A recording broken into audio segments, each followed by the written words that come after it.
The fourth thing is it has no long-term debt because all of their basically their company is all in IP on the platform. So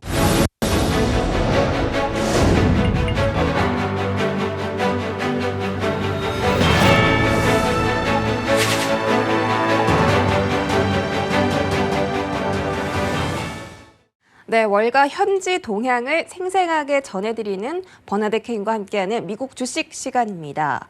네, 우리가 정말 구글링에서도 나오지 않는 그런 이슈들 그리고 종목들 저희가 이 시간에 알아보고 있는데요. 지난주 저희는 더트레이드데스크라는 이 광고 플랫폼 기업에 대해서 알아봤습니다. 오늘은 그 기업에 대해서 조금 더 자세한 정보들 얻어갈 예정이고요. 일단 첫 번째로 시작하기 전에 이 버니 씨가 사실은 미국 주식보다 선물 시장에서 더 오래 좀 몸을 담그고 계셨고 선물 시장에 대해서도 많은 정보를 알고 계신다고 들었습니다. 그리고 또 시카고에 살고 계시는 만큼 이 시카고 선물 거래소에 대한 동향도 잘 파악하고 계실 것 같은데요. 현재 미국 선물 시장 동향 좀 파악해 주시죠. It doesn't trend all the time. It trends less than stocks trend, but there's definite trends. What happens in the futures market is that those trends are quicker. They're on average, typically 4 to 6 months. Sometimes they can go out to a year or two, but the market is so efficient that the trend winds up accelerating and going faster and faster and does it in a shorter duration. Since we've been working on electronic trading and we've left the pits, the markets have become so much more efficient, and all the sophisticated programming that goes into searching out good prices for futures, well, that's wound up taking that time duration of a trade when it reprices from point A to point B and narrowing that time span to a much shorter time span. So we definitely have trends. They're just quicker. If we look back at the stock market, and that's why I think the stock market's so attractive, those trends can go on for such a much greater time in the individual stocks, not in the indices themselves.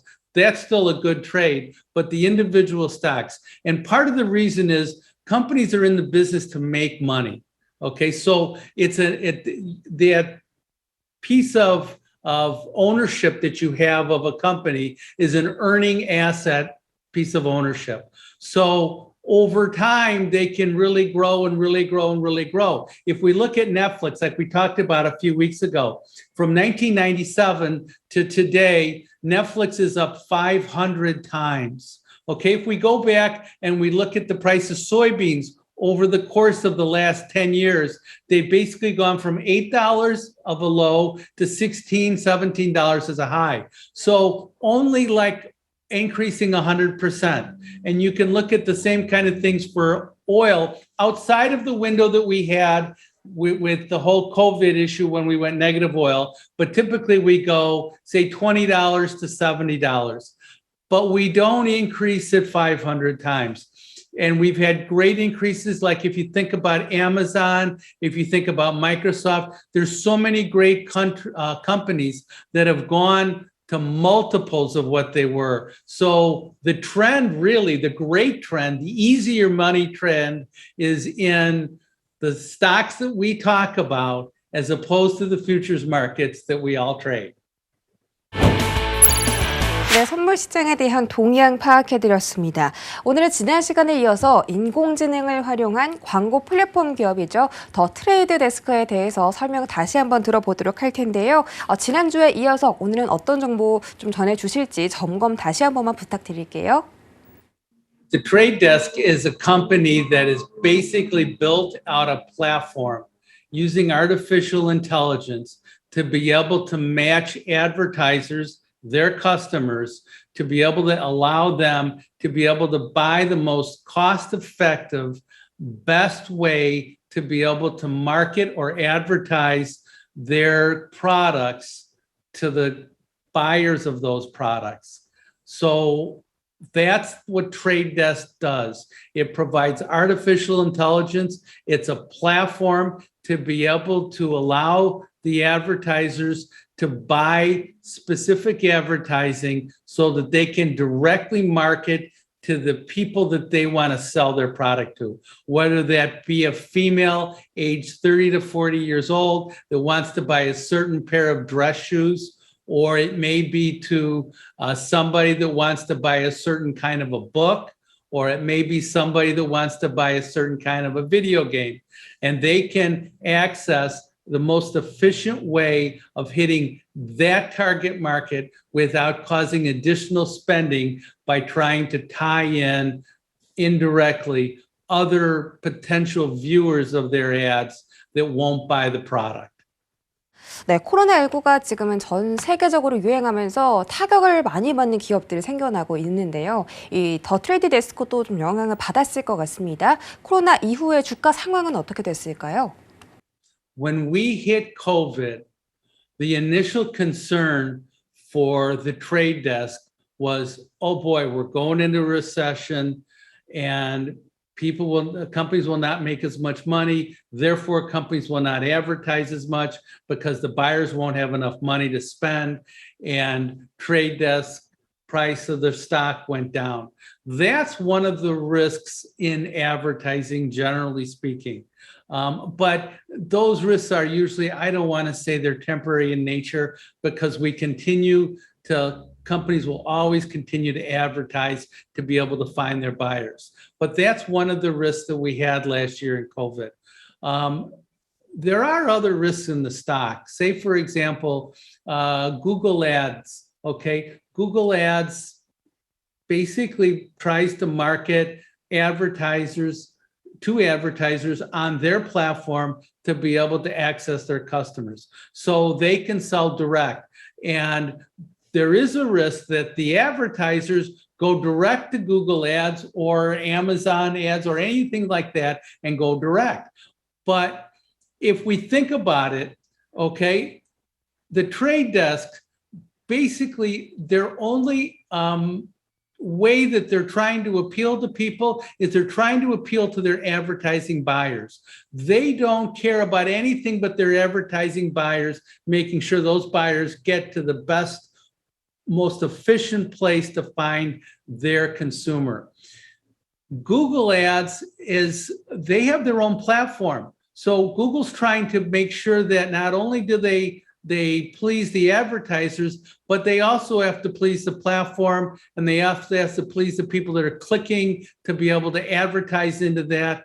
There's just so many other different, say, masters that Google has to do. Then the other thing is that that's only one way that Google can do. The trade desk can be so efficient, it can search out all the different platforms and abilities to advertise and to be able to provide the most effective way. So if we think about what those risks are and how they've affected the markets, this is a chart right here of the stock of the trade desk over the last 2 years. And we can see it's gone from $20 to $100, and it's set back a little bit, but you can see that there is some volatility within the construct of that stock. But great stocks that go up a lot have a significant amount of volatility. We pointed that out in Netflix a few weeks ago. If we look at the second chart right here, what this chart is, this shows every time, if you look at a stock goes up and down like this. And every time it comes off of a high, you measure that distance, and that's the peak to trough distance off that high. And so this chart right here basically starts at 0. And every time the stock pulls off its high, it registers how deep that pullback is. And we can see there are many pullbacks of, say, 20 to 30% in the course of the stock. Yet over the course of the last 2 years, that stock's quadrupled in value right now and has gone as high as 5 times in value. So there is risk, but the risk is manageable. And anything that goes up a lot will have some kind of setbacks during the course of that rally. if I want to be able to identify the risks of the trade desk, let's think about them with respect to, because we talked about Google just a second ago with their Google ads. Let's compare how the trade desk stock compares to Google. And if we look at this chart right here, this chart shows how far the trade desk outperforms Google or underperforms Google. As that ratio goes higher, the trade desk is outperforming Google. If we love the price of Google over the last, say, 5 years, well, we really like the price of trade desk over the last 5 years, because up until the end of last year, that stock really outperformed Google. It has had a bit of a setback. I think that setback has been temporary. Part of that setback was the issue with COVID. And then there's another issue that we have that Google and Apple are talking about eliminating cookies. And cookies are little pieces of data on your computer that basically tell you people where you've been. And that way, the advertisers use those cookies to be able to identify whether you're a good marketing candidate for a product. Well, even if they eliminate those cookies, what the trade desk has done is it's in concert with other companies identified what's called a unified ID 2.0. A unified ID 2.0 is a way that you can be able to allow for advertisers to be able to say, for example, I have my unique ID. It's a unique ID for every individual. And what that does is it allows me to be able to okay or allow certain advertising, specific advertising. So what happens is I get a pop-up window and it says, will you allow us to be able to market selective advertisings to you? And I click okay, and then I can go on. So a lot of times when I watch free videos, they'll have that box to click. This is a new thing that's come out in the last year, and it has the potential to also provide a better way to be able to identify customers that want to be able to be shown pieces of advertising. There's identification protection within this that is fairly strong. And then there's also websites. So you're not going to be, there's going to be website restrictions. So people aren't going to be able to show you things that you don't really okay or want to see.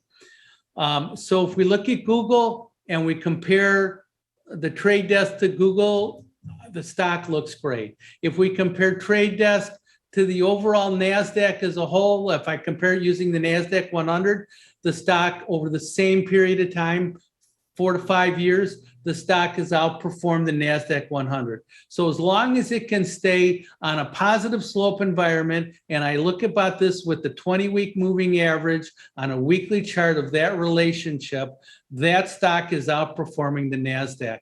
And that's a positive sign. That's a stock we want to own.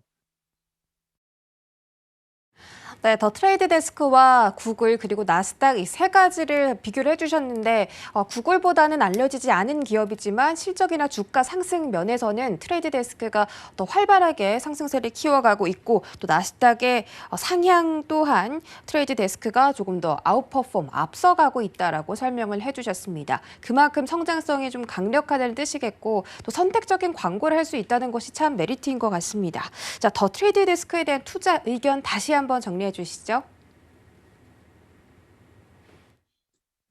I like the stock for a variety of reasons. The first reason is the founder of the company still runs the company and owns a large amount of the stock. Okay. The other thing is we've had 48% year-over-year revenue growth. So the company is growing very, very quickly right now. The third thing is it's profitable.